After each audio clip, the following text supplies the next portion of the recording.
අතීතයේ තිබුණාලු පින්වතුනි බාවේරු කියලා රටක්. ওই බාවේරු රටේ වෙන කිසිම කුරුල්ලෙක් ඉඳලා නැහැ. කුරුල්ලෙක් විදිහට ඉඳලා තියෙන්නේ කපුට විතරයි.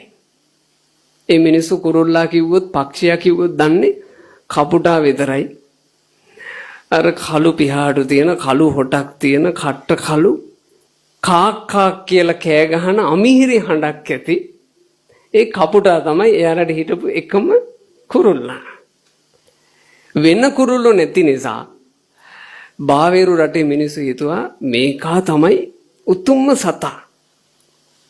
ඒ නිසා මේ මිනිස්සු ප්‍රණීත රසමසවල වලින් පළතුරු වලින් ආදියෙන් පිදුවේ කපුටාව.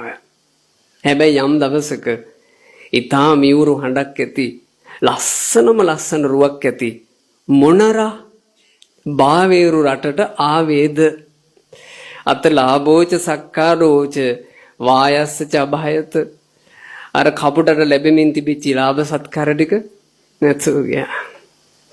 මොනරා දැක්ක ගමන් මිනිසුන්ට තේරුණා අපි මේ මොකෙකුටද පුද ඉඳලා තියෙන්නේ. මේ මනරම් වූ පක්ෂීන් ඉන්නව නොවේ. මේ කට්ට කළු පිහාටු වෙනුවට මේ ලස්සන පියාපත් තියෙන පක්ෂිනුත් ඉන්නව නොවේ.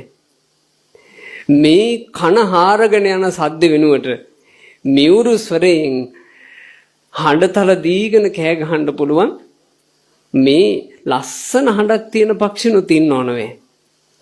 යාව නෝපජ්ජති බුද්ධෝ ධම්මරාජා පබංකරෝ කියනවා.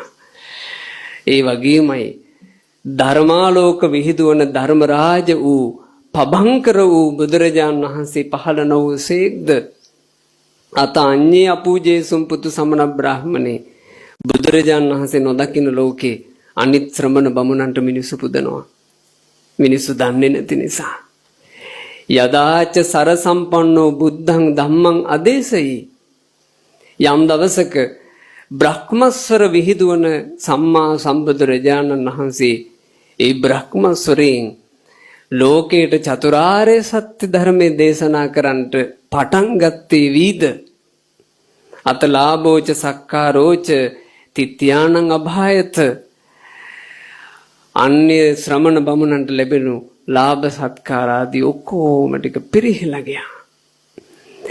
යතහි කජ්ජු පනකා මේක හරියට මේ වගේ කලාමැදිරියෝ ඉන්නවා.